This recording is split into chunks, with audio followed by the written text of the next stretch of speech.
Can Jaden Daniels take down the Lions? Let's talk about it.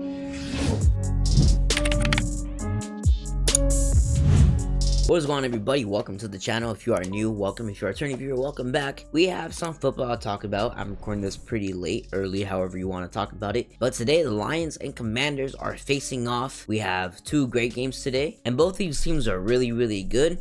But one team has a slight advantage, maybe not slight, but I feel like everything is pointing towards them winning. Commanders obviously are underdogs going into this game. Do they have a chance? Realistically, can they pull off the upset on the Lions? Let's get into it, man. Starting first, let's talk about both these teams offensively. The Lions have the second best offense. They have 409.5 yards average per game. The Commanders have the seventh best offense at the moment with 369.6 yards a game, and ultimately both these teams have a very high power offense. The Lions have slightly more power because they have two running back ones.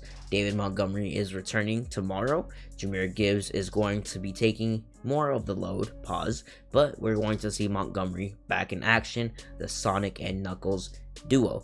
Now, although Commanders do have a good run game, they don't have a run game like the Lions. It will be important for the Commanders to establish their run game, because if they give Jaden Daniels too much work to do, he could make some errors. Although I feel like he will play his usual self. He's been pretty calm all season. I almost said semester. He's been calm all season.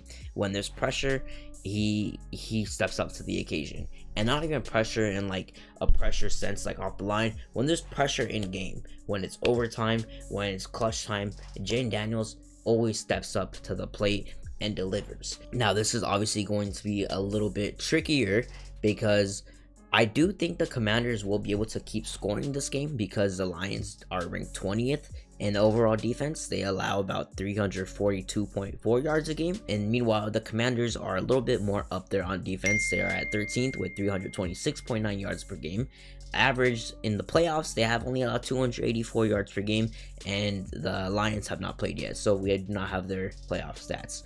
Anyways, the biggest thing for the Commanders is going to be limiting what the Lions can do with the ball in their hands. And the only reason I say that is because Lions defense is good enough, but it's not the best.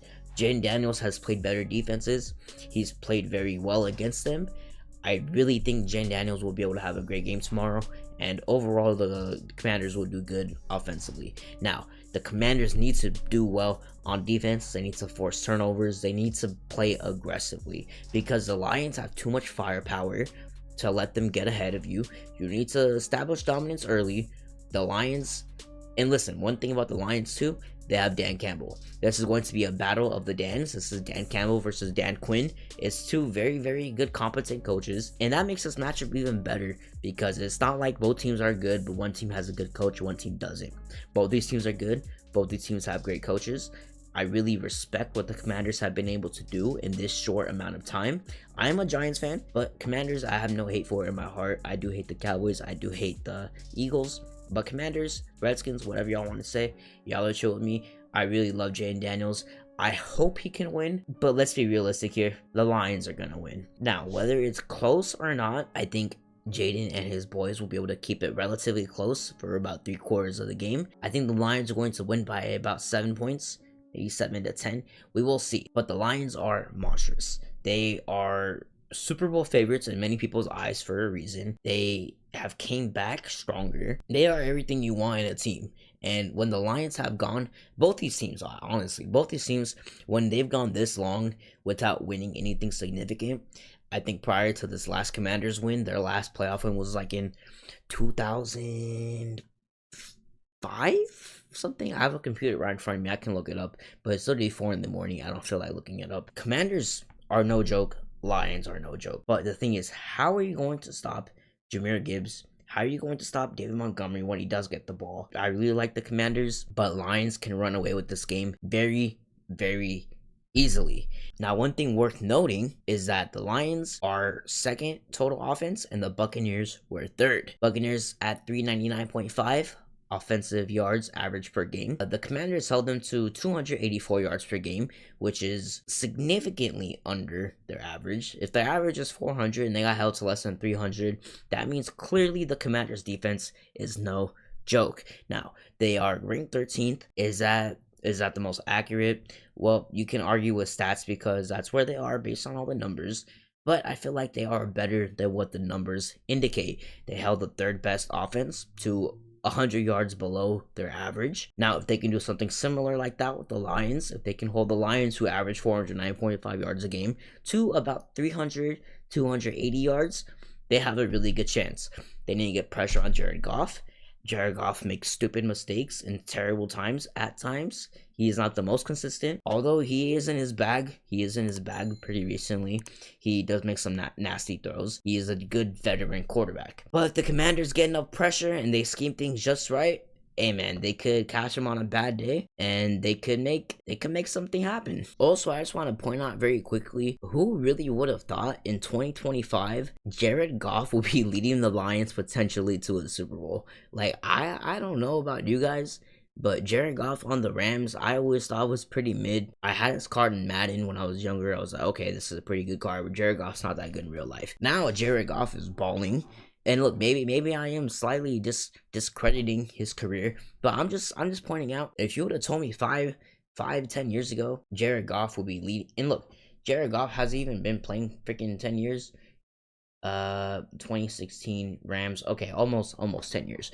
If you would have told me in 2018 Jared Goff will be leading the Lions to a Super Bowl in 2025, I would call you crazy. But as we are getting closer to it, it is very, very possible. And me personally, I'm rooting for the Lions, man. Lions fans, listen, there's been times when I'm in grocery stores, there's like old people wearing Lions gear. I live in California, bro, so I've had conversations with people. I'm like, man, you've been such a loyal fan. Like, you guys deserve to win, because you really don't see a lot of loyal Lions fans. You don't see a lot of loyal sports fans in general, bro. A lot of people are fake fans, fair weather fans. They don't rep their teams constantly. Lions fans, I feel like, really deserve it, though. Commanders, on the other hand, deserve it as well. But let's be real here. Lions had been building this for some time now. Commanders are still relatively new. They're still relatively new. Very, very young. This was Dan Quinn's first season as head coach for the Commanders, and he has brought them this far.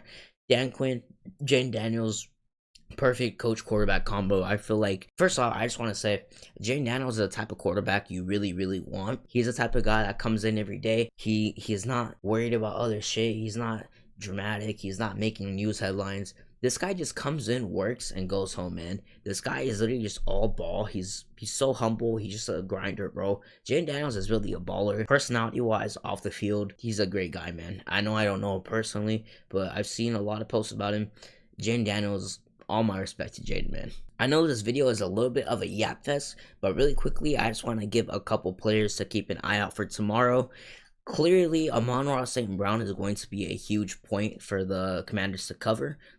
So I'm expecting a big day out of Jameson Williams, potentially 8 to 9 catches, maybe 100 yards. Sam Laporta will probably get a touchdown, maybe 2. I'm expecting 1 touchdown per each running back, Gibbs and St. Brown. Also, if you can't tell, I think this is going to be a high-scoring game. Both these defenses are good, but both of the offenses are better. This is going to be a high-scoring game. Whoever has the ball last, maybe last couple of drives, will win. There's probably going to be, and mark my words, is going to be a huge mistake that is out of character for one of these teams at the end in the fourth quarter. Someone's going to mess up and hand the game to the other team. Hopefully, it's not the Lions, because I like the Lions. I have no issue with whoever wins. Only issue I have is my 12 leg getting cooked. Other than that, though, I really don't care. Now, another player to watch out for, I would say, is Zach Ertz. Only reason I'm saying Zach Ertz is because Terry McLaurin, kind of like Amon-Ra St. Brown on the other side, probably going to be a main target, main focus for the Lions defense.